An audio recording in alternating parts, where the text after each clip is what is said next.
అశుద్ధమైనటువంటి వాటిలో నుంచి పవిత్రమైనటువంటి వాటిలోకి వచ్చి ఆ రక్షణను నువ్వు స్వీకరించినటువంటి వాడివిగా ఉన్నట్లయితే మనకి గాడిద అనుకున్నట్లుగా మనం కూడా ఇదివరకు ఒక మనిషి యేసయ్యని తన హృదయంలోకి ఆహ్వానించుకుని మారు మనస్సు పొంది బాప్తిజం పొందాడు అనుకోండి, దేవుని నామాన్ని మహిమపరిచేటువంటి వాడుగా ఉన్నాడు అనుకోండి, అది వరకు పాత రోత జీవితాన్ని వదిలిపెట్టాడు అనుకుందాం. వారి స్నేహితులు అనుకుంటారు ఇది వరకు పాత రోత జీవితంలో కుళ్ళు కంపు కట్టిపోయిన జీవితంలో ఇతను జీవించాడు, ఇతనొట్టి పనికి మాలినటువంటి వాడు, ఇతనొట్టి వ్యర్థమైనటువంటి వాడు, ఇతను ఉపయోగం లేనటువంటి వాడు, ఇతను ఆశీర్వదించబడినటువంటి వాడు కాదు, ఇతను దీవించబడినటువంటి వాడు కాదు అని అనుకున్నారండి.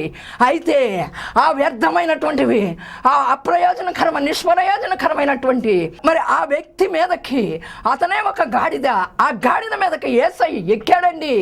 ఎక్కినప్పుడు ఆ వ్యక్తిని చూసినప్పుడు ఓహో ఇతని జీవితం ఎలా ఉంది, ఆహా ఈమె యొక్క జీవితం ఇలా మారిపోయింది, ఒకప్పుడు ఇలా ఉన్నాడు అతను అనుకుంటారండి అందరూ.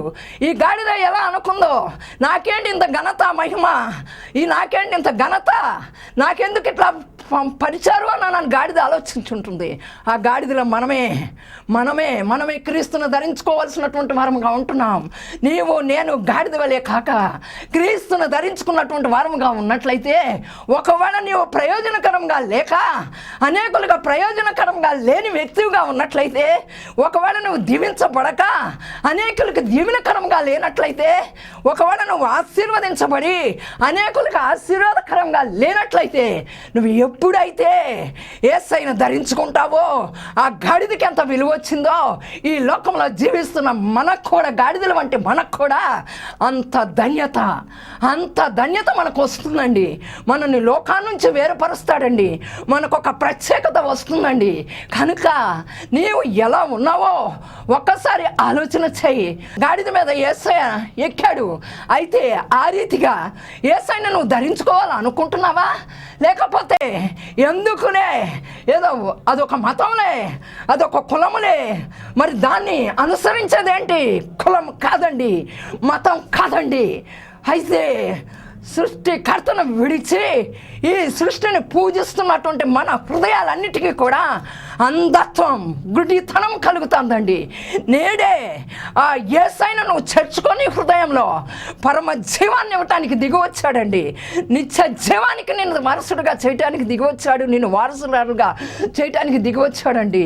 అయితే నీ కుల కట్ల నుంచి బయటికి రా, నీ మత కట్ల నుంచి నీ బయటికి రా, నువ్వు విగ్రహారాధన కట్ల నుంచి నీ విప్పబడు, ఆ తర్వాత నీవు మద్యపానపు కట్ల నుంచి విప్పబడు, ఆ తర్వాత వ్యభిచారపు కట్ల నుంచి విప్పబడే దానివిగా, విప్పబడేటువంటి వాడివిగా ఉండాలండి.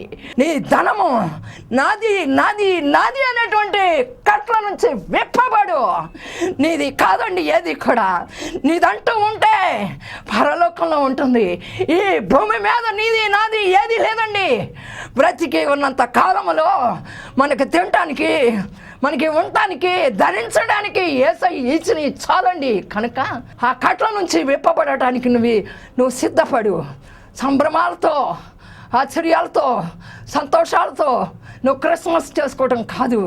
అసలైన పండుగ ఎక్కడుంది అంటే ఆ దిగి వచ్చినటువంటి యేసయ్యను నువ్వు ధరించుకుంటే, అప్పుడు పవిత్రమైనటువంటి రక్షణ మార్గంలోకి నువ్వు వచ్చినట్లయితే అది నిజమైనటువంటి పండుగంటి.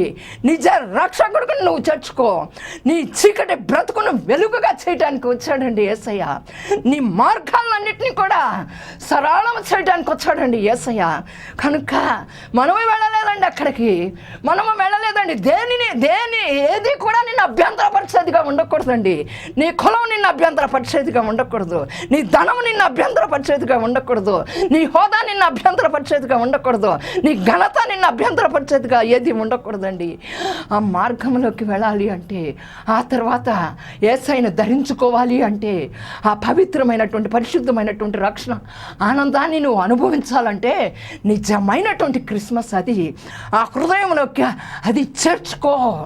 నువ్వు అప్పుడు ఆ క్రిస్మస్ని సంతోషంతో, సంతృప్తిగా, ఆనందంతో, సమాధానంతో అనుభవించేటువంటి దానివిగా, అనుభవించేటువంటి వాడివిగా ఉంటావు. కనుక ఈ ఉదయకాల సమయంలో ఒక్కసారి మీరు ఆలోచన చేయండి.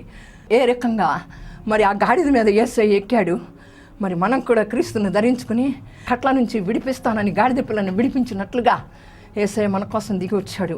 అనేక మంది దైవ సేవకులను నిలబెట్టి దేవుని యొక్క వాక్యాన్ని తన మాటను వారి నోట నుంచి వినిపింపచేస్తున్నాడు యేసయ్య. అయితే వారు కన్నీటితో పశ్చాత్తాపంతో బహు ప్రయాసతో వాక్యాన్ని విత్తేటువంటి వారుగా ఉంటున్నారు. మనం ప్రయాసపడుతున్నామా? ఆడు ప్రయాసపడుతున్నప్పుడు మనం పశ్చాత్తాప పడుతున్నామా? ఆ కట్ల నుంచి విడిపించబడాలి అని మనం పశ్చాత్తాప పడేటువంటి వారముగా ఉండాలి ఈ ఉదయకాల సమయంలో ఉన్న ప్రియమైనటువంటి వారులారా.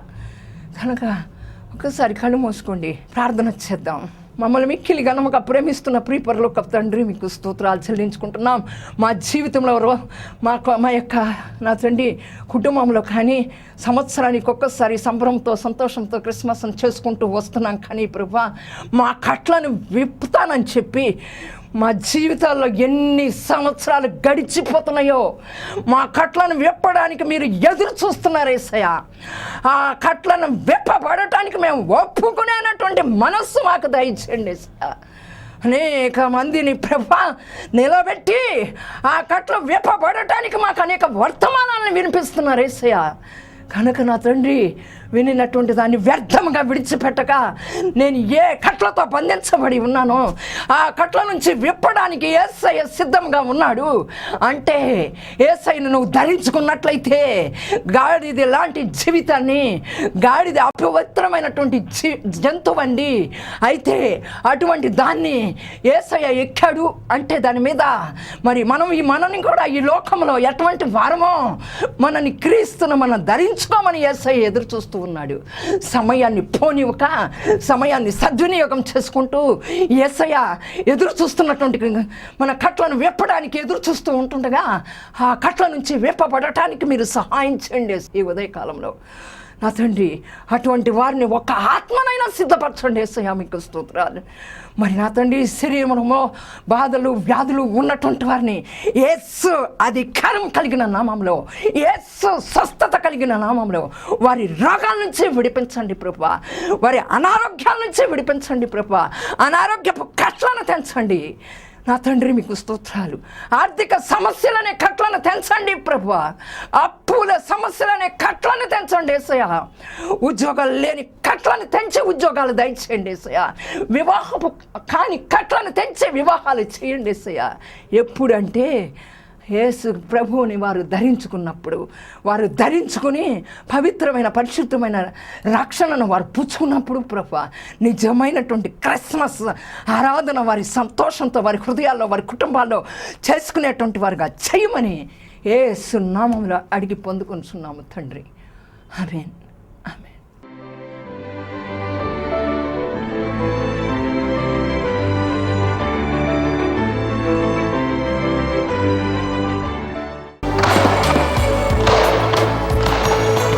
దైవ సేవకులకు, సంఘాలకు శుభవార్త.